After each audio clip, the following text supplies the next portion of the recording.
Welcome to the Happy Homeschooler Podcast, a digital support group for everyone interested in a learning lifestyle. I'm your host, Melody. I'm your co-host, Holly. If you listened to our previous episode, we mentioned that we'd be sharing different ways to homeschool on the cheap, especially for those of you who weren't planning to homeschool and you may be a pandemic homeschooler. Perhaps you didn't have this in your plan and you may not have funds set aside to invest in curriculum. So we're going to be talking about some ways that you can use what you have at home or things that you can get inexpensively to successfully homeschool your family. But before we do that, Holly, how have you been since the last time we met? Well, I have been trying to see the comet Neowise, and I've so far... Oh, did you yet? No, I'm so frustrated. I've been trying to find out when's my sunset time and where's the Big Dipper, but though we live in a somewhat rural area, there are lights around because 3 miles away there's a rather large hospital and lots of lights. So we haven't seen it, but we've been having a lot of fun trying to see it, and I think my time is about to run out. I think so. Yeah. I think we're about to be on the other side of that. We keep going outside to look, but we are surrounded by trees. And we can't. I think it's lower in the sky, and it's blocked by the trees. But we keep walking out there to look and see what we can see. Right, and there's lots of other fun stuff to see too. My son and I, we've seen different planets, and that's the homeschooling lifestyle, right? We're not actually doing school right now. We're on a bit of a break, but we're still learning and doing a lot of stuff. This morning, my son saw something on our couch and he said, "What is that?"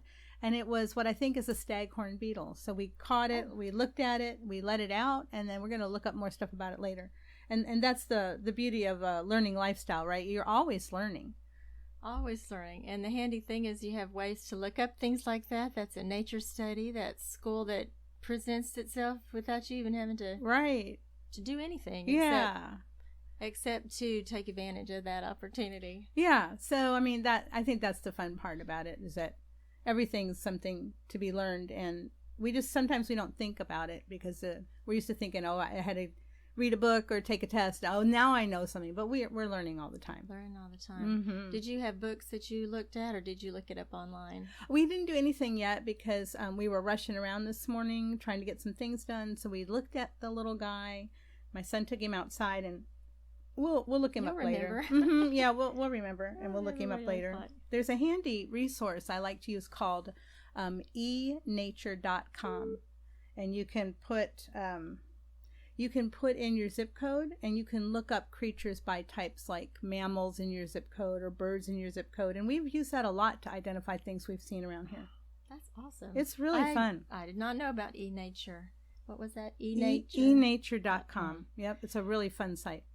That would be helpful. We often have strange little insects out on the porch when we go in the morning, and things we're living in a different area from where we lived before, so there are some new creepy crawlies outside I hadn't seen yet. I'm going to use that. All right, so let's get into our topic. We're going to be talking about some no-cost and low-cost ways to homeschool for your family, and we're talking about things that you ordinarily have in your home. Now, I know that I homeschooled a big family for a number of years, and in the beginning, I don't think we bought curriculum at all in the beginning. I had things I had used from teaching kindergarten, but we also just had learning materials at home, and we did a lot of nature study and basic things like that. How about you? Well, you know what, I actually I didn't have an educational background, and I actually bought a packaged curriculum. I bought Urbach, which is a lot of materials, but I quickly learned that I needed to have other things that weren't supplied in the curriculum. And so I made a lot of little things. At that time, we were buying breakfast cereal, and we had all the colorful boxes. And so on the front of the box, like on Fruit Loops, you have fr, which is sound kids have to learn to read. You have double O, oo. And so I would cut those things out and glue them on little cards. And then we used those to practice those, what are those, phonograms or diagraphs or whatever the term is. Anyway, I started looking around my house and realizing I had all these things that I could use. I cut out the pictures off the front of the cereal boxes and did hole punches on them, and then gave the kids string. and they used them for lacing cards. So right. I started, and that just kind of propelled me into making a lot of my own things. I made bingo games for all kinds of things, and the kids got to play bingo with M&Ms or Fruit Loops or Cheerios or pennies. They loved the pennies. But there was a time when pennies were the big currency. They were the best, right? So they yeah, really well in your pocket. Yeah, so. And also I bought almost all of my curriculum at a used curriculum sale because I didn't have a big budget. So I always homeschooled with a very tiny budget and a lot of creativity. And same here. And I think, and that's the fun. I think to me that's one of the fun parts. Yeah, it was fun because then your mind is always working on ways to expand something that you normally do, or I guess it makes you realize the educational value of everyday life. Right, and you also, I don't know anyone who doesn't have a little kid and buys them a set of alphabet blocks, and those blocks can be used when you're teaching your 5-year-old to sound out letters and the names of the letters. You don't really have to go buy anything. Almost everybody has a bucket of sidewalk chalk and, crayons and Play-Doh, and all those things can be used in educational ways beyond the ways you're used to using them. That's true. Refrigerator magnets. We did a lot of spelling with refrigerator magnets and left each other messages, and then they would practice it, and it's so easy to swap out the middle vowel sound. Oh yeah, try out new words, and then you come into the kitchen and you've got this long strange word that they want you to sound out.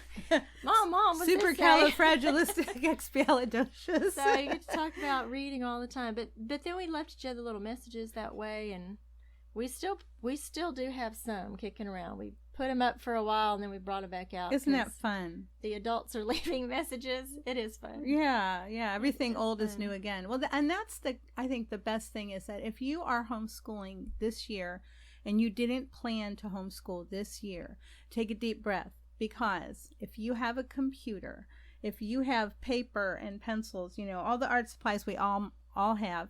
If you have playing cards, you have a couple decks of cards. Oh my goodness. You can do so many educational games with those cards. If you have, the library. Now, right. Some libraries aren't open, but they have online services. My son's doing the summer reading book club online with our library. Right. And ours has a thing where you can request books and then you can pick them up at the window. You can't go inside. But so, check your library, because my goodness, your tax dollars are paying for that great resource. You need to use it. Our library is doing an online story hour. Oh, ours is too, yeah. Which is a good activity to do. It can introduce you to books you might not have checked out on your own. And I'm not participating, but I know about it, and I think it's a great idea. Yeah. So, yes, absolutely use the library. What other learning materials did you have at home that you were using in the beginning or now? Right. Well, I think most of us have all kinds of books in our homes. And sometimes we might think of a book as, it's an adult book. But you can use an adult book to teach children topics sometimes, depending on what the book is. You sure can. And I've always kept a set of encyclopedias. I know that's a really outdated idea, but I like them because when my kids would ask a question, I'd say, let's go get this book and look it up. And they need practice looking at reference materials. And also it has a little bit of information that you can jump start off of. So even if you have an old set of encyclopedias, or someone that does, the information in them is current to the date that they were published. And they're still a useful tool, I think. We looked at one of those overlays of the human body recently. My son had a question, and it was really great to be able to look at that and flip it back and forth. Right. And I don't like to have too much screen time. It seems like we have a lot right now because of the pandemic. More than usual. So anything I can do to try to reduce that somewhat, I think is good. But I think we all have so many books, and we just look at them with fresh eyes. What about you? What other things? Well, the same thing. We had a children's set of encyclopedias that was given to us, but I see them in garage sales all the time. And we several times my kids, just for fun, would look things up. And I liked using the encyclopedia because it condenses the knowledge into a bite-sized bit. Right, it's a great jumping off point. And like in ours, the volume that had the dogs in it, they were always looking up all the different dog breeds. Oh, sure. So that one's really worn out. It's got some taped together pages, and they pull that off the shelf quite often. But we also use things like dictionaries. Mm-hmm. You can go and look up a word you already know and see if the dictionary definition is a good one, if you think it would be better, or if the language has changed, because English is a living language. It changes. That's we true. add new words. Did you see that irregardless is now a word in the Merriam-Webster, I think? I saw that. I did not see that. All my life I was told I wasn't allowed to use that That's word. right. Now it's in the dictionary. Oh my goodness. Well, that's a good example. It is a good example. Somebody asked me something the other day, between two words, which one was proper, and because people use them improperly so often now, it's just become accepted usage. And we went to the dictionary and looked that up, and then someone gave us a really old dictionary that's about 5 inches thick. That thing is I have one of full those. of information. It's really fun to look through. So you can do a lot of you can learn about word roots and different meanings, and get a lot of there's a lot you can do with that. Aside from spelling. Yes, you can look it up and learn how to spell a word. Right. Other information. And then just learning how to use a dictionary with guide words. That's valuable experience for sure. Important. Another thing we did, we tend to collect reference books like First Guide to Animals and the Peterson's reference book to insects and all of those. And so we were always identifying the things that were in our yard and in our neighborhood. We tried hard to at least know the names of the trees that we had. That is right there, that we see. a valuable educational thing to do with your kids. And again, you just have to step out of the door, take a picture on your phone, and then look it up. That could be your science curriculum this year for your elementary students. Observing the night sky. You right there, you've got several sciences at work, and that's not going to cost you anything but your time, and then your whole family can be learning together. You can also look online. There are suggested things people should learn at certain grade levels, right? And you can kind of build your own curriculum based on that. So if you looked up for third grade and it said states and capitals, get a map and start memorizing states and capitals. Or I'll bet you, like most of us, you have a puzzle of the United States that somebody gave your kid or you gave your kid, and right there you can start learning that, and it's no cost. You've already got it. If you don't and you have a computer, well, there you go. Again, you're paying for internet. You might as well make it work for you. And you can, maybe you have a printer, so now you can print things, and you're making your own curriculum. It's going to take a little time, sure, but it won't take that much time, because learning states and capitals isn't that, you don't really need a whole curriculum for that. You can learn it over lunch just about. I think we had a placemat. Oh, yes, Liam has placemats. A lot of placemat schooling. And at lunch we would talk about, my kids made up a game. All the different states had different colors, and each color had a point, and they were just quizzing each other and racking up points at lunch. And oh, yeah, and games. Anything that you can make into a game, oh my goodness. Your kid might not want to learn to do addition, but pull out a deck of cards and play a game of 21, and they're going to learn that addition because they want to beat you. Or pyramid. Oh, any kind. Yeah, a deck of cards you can use for so many things. You can use them to teach foreign language, because you'd have to say the numbers in the foreign language. Oh, what a good idea. I helped a friend in a homeschool co-op who was German, and she was teaching German. And I was the helper for that period, and I learned a little bit of German. It didn't stick with me because I know French and English and a little Spanish. German just didn't stick with me. But she used the cards, and we would play card games, and we'd have to ask, do you have this 2 of hearts, or do you have the 3 of whatever? And I thought, that is brilliant. That is a great idea. Yeah, so deck of cards, you can do a lot of things with the deck of cards. And art supplies.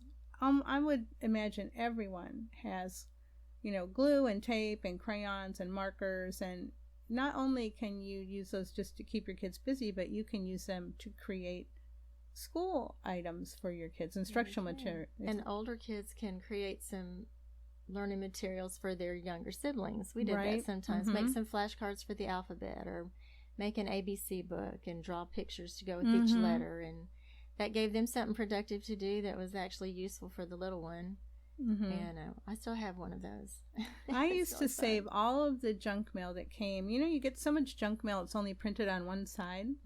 So I would take the papers and fold them in half so only the white sides were showing. And then I would take the open edge and put another piece of paper over, covering that, and staple it. And that made little books. My kids made all kinds of books. Love those books of their favorite colors, books of cars, whatever they were interested in.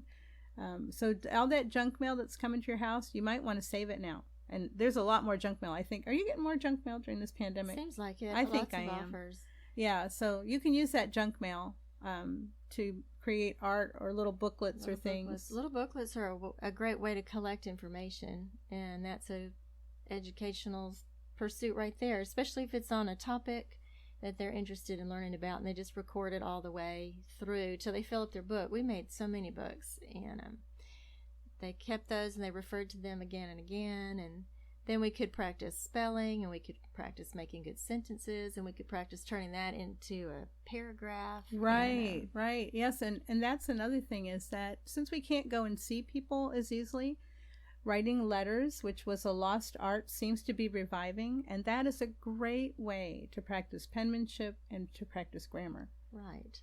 And to send pictures to your grandparents or aunts and uncles or friends, and because sometimes we were drowning in paper. I saved a lot. Oh, yes. That's a lot of things. Yes, children are very prolific artists, for sure, and you have to find tactful ways to use their things, or to move them out of the house. They make kids' artwork makes good wrapping paper too.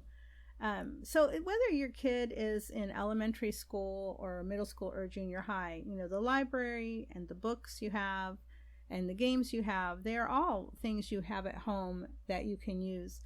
And then one of the things that it took me a while to get used to this idea, because I didn't start with it back in 1993 when I started homeschooling, but now we have all the streaming services, and almost every home has signed up to at least one. And you've got documentaries, you've got on Amazon Prime, I have a yoga class I do. So many things. There's so many physical education documentaries. PBS Kids for the younger kids has a lot of great resources. But you know, YouTube and Netflix and Hulu and Amazon Prime, you've got so many educational resources at your fingertips, and really for pennies, because you know, we all were watching Netflix before this, so now we can actually make ourselves feel better about paying out that money. And you don't have to do something about each thing that you watch, but it is good to talk about those shows afterwards. Sometimes those are jumping off places for let's look up some more about that, find out some more about something. There's especially some of those geography shows, or different places in the world, different homes, different places in the world. Yeah. And, I even think Carmen Sandiego is still out there. It is. I found it recently. I found it on the computer. It's an interactive computer game now. Yeah, and I think there's still a show. I think my son Liam has watched it on Netflix upon occasion. We used to have a board game of that. Yeah. So yeah, there's so many things that you already have. If you have a garden, absolutely, you can learn so much from the garden. Planning, measuring. You can use math skills. You can use your, predicting. If I do this, how much yield will I get? I mean, there's so many possibilities with the garden. Things. And then when you bring all that in the house, you can, in your kitchen is a great resource. That is true. Kitchen chemistry. Kitchen chemistry. Learn how to prepare what you've grown, but then also fractions for doubling and having recipes. And just learning how to measure and follow a recipe. All of those things are really good. Really good learning opportunities. Safe food preparation is important. Oh, for sure. How to store your leftovers. Right. Yep. How to use them and not just throw them away as some weird science experiment. So. Oh yeah, there have been some weird science experiments in my refrigerator. Yes. Oh, not as many lately, thank goodness. But even learning about meal prep and planning is a good skill, and then letting the kids get in there and cook, or teaching them those skills. Right. Well, people go to college to get a degree in hospitality, so it's an actual field, and that's you learn a lot. What I'm trying to say is people get their ideas about what they want to do when they're young by the experiences that they have. And so giving them all these experiences, that's a benefit of being home together that you might not have had when everybody was jumping up and rushing out the door. True. So, yeah, I think there's a lot we all already have at our disposal. So we don't have to spend a lot of money to homeschool. And we can do it successfully, whether this is our first year or we're going to homeschool for a long time. We have a lot of resources already at our fingertips. We sure do. We're going to take a short break to hear a word from our sponsor, and when we return, we'll talk more about ways to homeschool at little or no cost. Our podcast today is sponsored by Transcript Maker. It's an online service that allows you to create professional high school transcripts in the comfort of your own home. By this time, most of our long-term listeners know that they can get a free 14-day trial of Transcript Maker, so that goes right along with our topic today. Free and no cost, low cost resources. That's exactly right. So yeah, it's wonderful because you can test drive it, see if it's going to work for you. And it's such a wonderful resource because instead of wrestling around with a clunky Excel spreadsheet and getting frustrated and aggravated, you can just type in your information. It calculates the GPA for you, and that's way less stress for everybody involved. Very easy. And you can download it. Keep it or right. So you use the app online, but when you are ready to save your transcript, you download it and save it to your computer, and then you can email it out to colleges or whomever is requesting that transcript. So easy peasy. I think it would be a good way to keep track of what everybody's doing during the pandemic. Exactly. Yes. Or for the year or two or however long they decide to homeschool. That is true, and yep, it makes life really easy. So you go to www.transcriptmaker.com to get that free trial. Transcript Maker, simply better transcripts. Let's return to our discussion about homeschooling on the cheap. Holly, you had some good ideas about how to get the things that you need. Well, yeah. So again, I'm super frugal and on a really small budget. So the things that I couldn't find for free, then I started looking around, could I borrow them from someone else? Mm-hmm. So when I first started out, like I said, I used a Becca curriculum. Well, one of my good friends also used it. And so she lent me some of the resources that she wasn't using that year.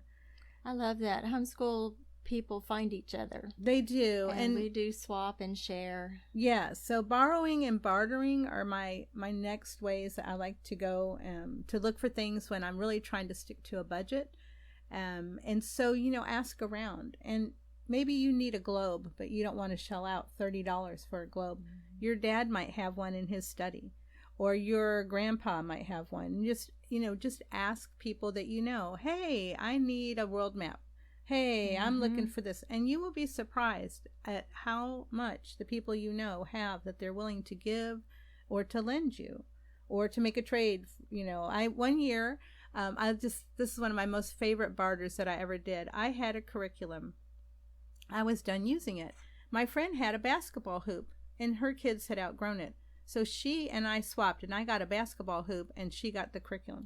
Oh, that's perfect. Right. So she got homeschool curriculum, and I got homeschool PE. PE, right. Yeah. So just ask people, for the things you need. You might need something laminated. And if you've joined a homeschool group, and I hope you did, because we did encourage you that's the best way to get your support for this new journey that you're doing this year. Just ask your homeschool group, ask your Facebook group, mm-hmm. Does anybody have a laminator? They'd be willing to laminate something for me, or they'd be willing to lend me. Or does anybody have, whatever it is, a label maker? Whatever it is you're looking for, somebody might have it and be willing to lend it to you. Or they might be done with it and they might want something you have. And I don't know, Melody, have you joined any of the Buy Nothing groups that are on Facebook? Yes, I was just about to say, our community has a Give, Take, Connect group. Mm-hmm. And you just post thing up there with, certain little rules, but gifting and does anybody want this? And I have that. And then you can post your needs on there too. You can post your needs on there, and then we update it when we're finished. And then our homeschool community also has a ongoing garage sale where people can, if they want to sell it for pretty low cost, or if you're just looking for it and you need to borrow it, people post things on there all the time. It's been a great way to keep those items in circulation, but that free group is so much fun. Oh, it is. I have given away things. I gave away a bag of packing peanuts recently. My son had gotten something, and the box was filled with packing peanuts, and he was going to throw them in my trash can. And I said, absolutely not. Put them in a sack. And I posted on the Buy Nothing. I had so many people that wanted Isn't that those. funny? You don't expect. I gave away bubble wrap. Right. And so it's the same thing with educational materials, or I've seen people giving food away on those groups, things here. in cans. So get on, if you're not on a Buy Nothing group, look for Buy Nothing on Facebook for your area. And wow, you're going to have fun. You also can clean your house out pretty well too. So, right. And yeah, what you don't need, somebody else probably does. But yeah, go to the Buy Nothing groups and see if you can get what you need and give people some things that you don't need. But again, what a great way to get the stuff at low or no cost for this year of homeschooling. Right. And definitely join your local homeschooling support group and Yes. do the same thing. Mm-hmm. Borrow it, trade it, just take care of it and then get Right. it back. But then you're able to share it or pass it along to someone else when you finish with and it. it's also a great place to get things inexpensively. So I use math curriculum, and last year a woman posted the alpha that my son was going into. The whole thing, student book, teacher book, DVD, test booklet, and all, for I think $40. I was like, woo, let me get that. deal. I couldn't get Right. that fast enough. And I said to her, wow, your kid is a year ahead of my kid. Will you keep me in mind when your child finishes up the beta? And so she messaged me about a month ago, and she said, did you still want this? I said, I definitely still want this. That's wonderful. And so, yeah, so, making relationships with people and just talking about what you want. And then those groups the homeschool groups are a great place to get curriculum really inexpensively. Because I think that Math You See, if I bought it all new, would have been about $150. More than 40, yeah. Oh, way more. Way more. And so, yeah, and then the money you don't spend on something is money you can spend on something else, like, dinner. Right. The electric bill. Yes. And then you can also find people offering services there. Like if someone's going to teach an art class. Say, Oh, yes. Or music. Mhm, or mhm. maybe you don't want to do high school chemistry. Somebody on there may be hosting a little class or doing something such online. an invaluable resource. Really good Yeah. resource, especially if you're trying to go low cost, no cost. It's a good way to stretch your dollars. Sometimes I just have to tell myself to get off the computer and go do something. Additionally, because you are going to have to spend some money at some point, rainbowresource.com. Oh my goodness, I just got my teacher planner, and I bought a report card that I can fill out for my son. Yes, I could have made one, but it's so nice. It's on this heavy cardstock. It was like $1. So I got him a report card. What else did I get? Oh, I got a Prismacolor pencil sharpener, because we have Prismacolor pencils, which are not inexpensive, but they last so long. They're well worth the expense. They are. They lay down the color really well. They do. Rainbow Resource is a good place to go if you want to know about something. And you Oh, read their yes. reviews. They give you a really good overview. They do. That is a very good resource. Aha, Rainbow Resource. But yeah. Didn't mean to be punny there. That's funny.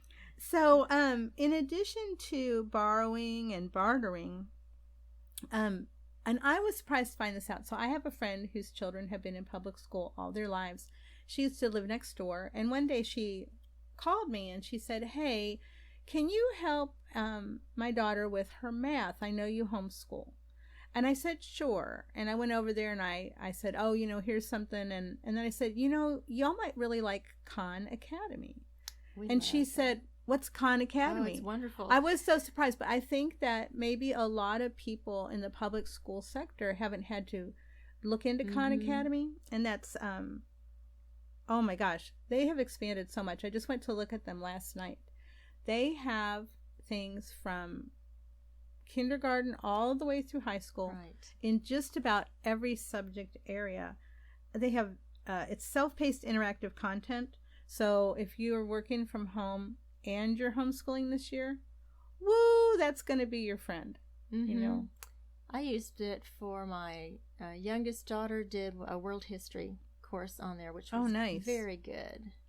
Yeah, and at her own pace, and learned a lot. And I checked in now and then to see, because the way that it's set up, you can set up yourself as a teacher and then monitor what your student is doing. And I got regular reports in my email, and It was so nice. It's amazing. And they're a nonprofit, so they do offer everything for free, but they are also gratefully accepting donations. And especially now. I think that they've seen a whole lot more traffic. They have. They actually have a little blurb up when you first log in, or when you first go to their page, and it says, we've got this thing here, and due to the pandemic, we are not turning anybody away, but our resources are stretched. So if you can help by donating. And then there's have you ever used Crash Course? I have not. Tell me about Crash it. Course is really cool. They have a variety of courses geared towards junior high and high school in all different science and history and just all kinds of topics. And they're videos. And very good. Yeah, John Green and his brother Hank Green. I think this developed out of a vlog that they had with each other. They're really funny, really witty guys. But they have these really great courses. And then they also have Crash Course Kids, which is on YouTube, which is geared for younger kids. Oh, I think I've used Crash Course Kids. Yeah, I haven't used it yet, but I'm pretty sure I'm going to add that in at some point this school year because it looks really fun. So there's that. And again, that's free, and I'm sure they accept donations. And then what else did I have here? We've been using Prodigy for math. That goes from 1st grade to 8th grade, and it's an online resource that's free, and it will send you can set yourself up as a teacher, and it'll send you reports about what your student's doing. So that's a really good math resource. And then there's Starfall. Now I put that as an app on my tablet, but they also have a website, which I think if you do it, sign up as a home user, it's $35 a year, and it has all different topic areas. So again, that's really affordable. I think that I was familiar with Starfall as a phonics program. Am I thinking of the same thing? Yeah, but they've expanded, and now they have Starfall. It's called Starfall Learning. Okay. And they have all kinds of different topics, but you can basically use it as the spine of a full school year. That's really helpful, yeah. Especially if you're just getting started and you didn't know you were going to be homeschooling. Right, and it's for elementary, but for $35. Very good. So I mean, that's about as low cost as you can get. It's like pennies a day. What other kinds of resources would you suggest for low cost, no cost school for this school year? I want people to remember that regular play that children do with blocks and cars and trucks and dolls and kitchen items and puzzles and all of that is educational in a different way. All of those are ways that kids learn how the world works, and they learn all kinds of skills through play. And a lot of times when we're all rushing around getting places at certain times, kids don't have time to play. That's true. It's really important. And so I think that it's a good idea to leave those little blocks of times for them to just play. You learn a lot of things about, especially if there's a sibling that you're interacting with. Right. But they use their imagination, and they categorize things, and play with things, and interact with things. And maybe that little red flat block is a piece of bacon when they're playing in the kitchen, or maybe it's a little truck or a car, or sometimes it becomes a roadway. But it's a lot of ways that they can just use their imagination and have some time to play with things. So playing is really important, and we often neglect to give kids time to play. Just like they don't get time. When I was a kid, we could lay down on the ground outside and watch the clouds go by. Just do nothing. And have some thoughts. That's true. I think that is one of the gifts of the pandemic, is that because we haven't been able to go and do so much, we've been able to become more. That's really well said. Yeah, I really think that's true, though, because we have had time to have thoughts and to explore things that we wouldn't have otherwise. If you're busy rushing around, you might not sit in the yard very much and observe things. A couple nights ago, my son wanted to play Jenga, which is kind of loud when it falls, and my other son, who's had to be at work at 6 a.m., was already asleep. So I said, well, let's take the Jenga and play outside. Perfect. Yeah, so this gives us a lot of opportunity to do other things. Along with your play is a valuable thing to do, it also helps with social interactions, because you you're modeling, they're having like, may I please, would you do this? Thank you so much. Oh, that was very unkind, whatever. They get a lot of that interaction, which my little only doesn't get that much. He's not exposed to a lot of kids telling him that he's not being very polite to them. Whereas my 5 that, I had before, they would take over the house, and one would set up a zoo, and the one would set up a library, and she'd get the books and the old phone and stamp the books, and somebody would have a restaurant, and they took over the whole house. They were happy, and they were really learning a lot of things.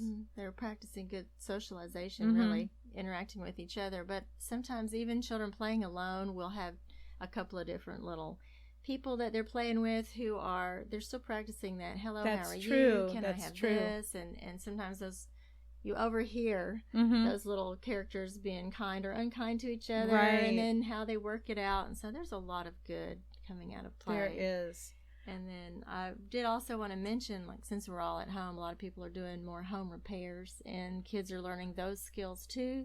Good Like, point. everybody needs a plumber at some point in their life, or someone to fix an air conditioner or a dishwasher or whatever. So those kind of opportunities are another, well, they may cost you if you have to buy new parts or something, but it's still skills. Right. And Skills along that that you need. line, there's a person I've started to follow on Facebook. She's called the HR Mom. The HR Mom is all about having kids become more independent and giving them skills now so that when they go in the workforce, they're actually useful people. So one of the things she did that she just talked about, and we can all do this, right? And it's really a valuable education. They got a Roku, and she gave her 12-year-old the Roku and the instructions, and I guess he has a phone, or she had a phone, and he had to use the phone and get the Roku set up. And she has her kids taking responsibility for all kinds of stuff. Contacting people if there's a warranty issue, or very good.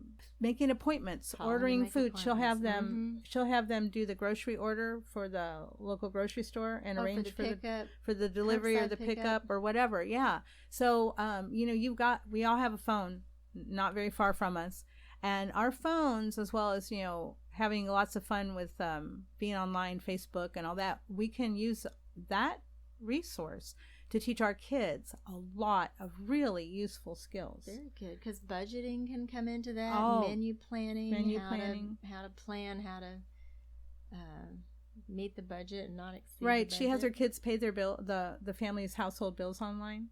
That's so good All to learn kinds how of, to isn't that how smart? to maneuver. I on know. that, I yeah. just thought, man, I know what I'm going to be doing with my little guy in a few more years. So yes, there's a lot of learning that can take place. It doesn't have to be in a book. It doesn't have to be in a curriculum.